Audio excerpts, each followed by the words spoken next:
ബിസ്മില്ലാഹിർ റഹ്മാനിർ റഹീം. ഓരോരോ ആശിക്യങ്ങൾ, ഓരോ സൂഫിയാക്കളുടെ ഹബീബിനെ പറ്റിയുള്ള, ഹബീബിൻ്റെ മൗലിദിനെ പറ്റിയുള്ള അവർ പറഞ്ഞ ആ പല അഭിപ്രായങ്ങളും തെളിഞ്ഞ മനസ്സിൽ വന്ന ആ ഇതിൻ്റെ പ്രതിഫലങ്ങളും കേൾക്കുകയും. ബഹുമാനപ്പെട്ട അസ്സരി സിഖ്തി റഹ്മത്തുള്ളാഹി അലൈഹി മഹാൻ പറയാ, മൻ ഖസദ മൗളിഅ,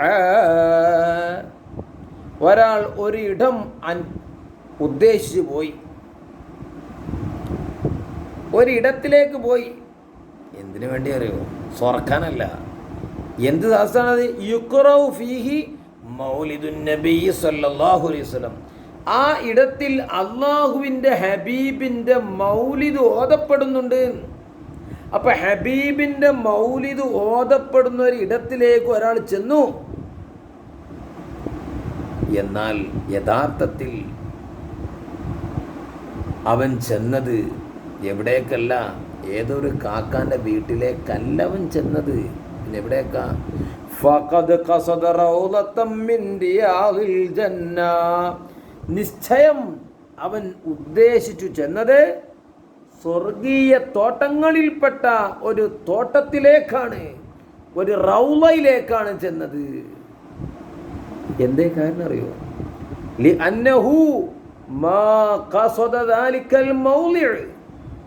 ആ ഇടത്തെ അവൻ ഉദ്ദേശിച്ചിട്ടില്ല. എന്തിനു വേണ്ടിയല്ലാതെ? ഇല്ലാ ലി മഹബ്ബത്തിർ റസൂൽ സല്ലല്ലാഹു അലൈഹി വസല്ലം. അള്ളാഹുവിൻ്റെ ഹബീബിനെ മഹബത്ത് വെച്ചതിന് വേണ്ടി മാത്രമാണ് അവൻ അങ്ങോട്ട് പോയത്. മൗലൂദിൻ്റെ ചോറ് വയ്ക്കാൻ മാത്രമല്ല, അവൻ പുണ്യാണ്. അതിന് മാത്രമല്ല, എൻ്റെ ഹബീബിനെ പറ്റിയാണല്ലോ അവിടെ പറയുന്നത്, എൻ്റെ ഹബീബിനെ പറ്റിയാണല്ലോ അവിടെ പാടുന്നത് എന്ന ഉദ്ദേശത്തിൽ ചെന്നാൽ അവൻ സ്വർഗത്തോപ്പിലേക്കാണ്. അങ്ങനെ പറയാൻ കാരണം എന്താ അറിയോ? ഖാല സല്ലല്ലാഹു അലൈഹി വസല്ലം, ഹബീബ് പറഞ്ഞിട്ടുണ്ട്, മൻ അഹബ്ബനി, വല്ലവനും എന്നെ സ്നേഹിച്ചാൽ കാന മഈ ഫിൽ ജന്ന, അവൻ എന്നോടുകൂടെ സ്വർഗത്തിലായിരിക്കും. മാഷാ അല്ലാഹ്, സ്വഹീഹായ ഹദീസാണ്. എന്തേ? എന്നെ വല്ലവനും സ്നേഹിച്ചാൽ അവൻ എന്നോടുകൂടെ സ്വർഗത്തിലാണ്. മാഷാ അല്ലാഹ്, ഇത്രയും സുന്ദരമായ അവസ്ഥ, ഹബീബിനെ സ്നേഹിക്കാൻ പറ്റിയ സാഹചര്യങ്ങൾ. സ്നേഹിക്കണം, എന്നും സ്നേഹിക്കണം, എന്നും അപദാനങ്ങൾ പറയണം, പാടണം. പക്ഷേ റബീഉൽ അവ്വൽ വരുമ്പോൾ പ്രത്യേകിച്ച് നമുക്ക് ഓർമ്മ വരുമല്ലോ. കാരണം നമ്മളെ മാതാപിതാക്കൾ മരണപ്പെട്ട ദിവസം, അവർ ജനിച്ച ദിവസം, നമ്മളെ മക്കൾ ജനിച്ച ദിവസം, ബർത്ത്ഡേ എന്നൊക്കെ പറയില്ല നമ്മൾ. ആ ഒരു അവർ മരിച്ച ദിവസം നമുക്ക് പ്രത്യേക ഓർമ്മ വരും. എന്നും ഓർമ്മ ഉണ്ടാവും. പ്രത്യേകിച്ച് മരണ ഡേറ്റും ഡേറ്റ് ഓർമ്മ ഉണ്ടാവും. ആ പ്രത്യേക ഓർമ്മ വരുമ്പോൾ എന്താ? ആ ഓർമ്മയിൽ വന്നതൊക്കെ പറയും നമ്മൾ. എൻ്റെ വാപ്പ അങ്ങനെയായിരുന്നു, എൻ്റെ അമ്മ അങ്ങനെയായിരുന്നു, എൻ്റെ കുഞ്ഞുമോൾ അങ്ങനെ. ഇപ്പം എൻ്റെ ഒരു കുഞ്ഞുമോൾ ഉണ്ടായിരുന്നു, ഫാത്തിമ സഹ്റ ബത്തൂൽ. 76 ദിവസമാണ് ഞങ്ങളെ കയ്യിൽ നിന്നത്.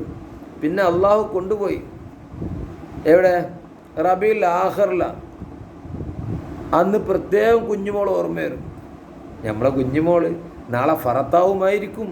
നാളെ മാതാപിതാക്കളായ ഞങ്ങൾക്ക് വേണ്ടി നേരത്തെ പോയ വിരുന്നുകാരിയാണവൾ. ഞമ്മക്ക് വേണ്ടി അള്ളാഹുവിനോട് സമരം നടത്തും, ഞമ്മക്ക് വേണ്ടി ശിഫാർശ നടത്തും. ഇതൊക്കെ എന്നും ഓർമ്മ ഉണ്ടാവും. പ്രത്യേകിച്ച് എൻ്റെ കുഞ്ഞുമോൾ ജനിച്ച ഡേറ്റിലും മരിച്ച ഡേറ്റിലും പ്രത്യേക ഓർമ്മ വരും. അത് ബുദ്ധിയിലേക്ക് ഓർമ്മ വരും, വഹാബിയൊക്കെ വരില്ലെങ്കിലും. മാഷാ അല്ലാഹ്, അല്ലാഹു തആല ഹബീബിനുള്ള മഹബത്ത് 100% നമുക്ക് നൽകി അനുഗ്രഹിക്കുന്നത്.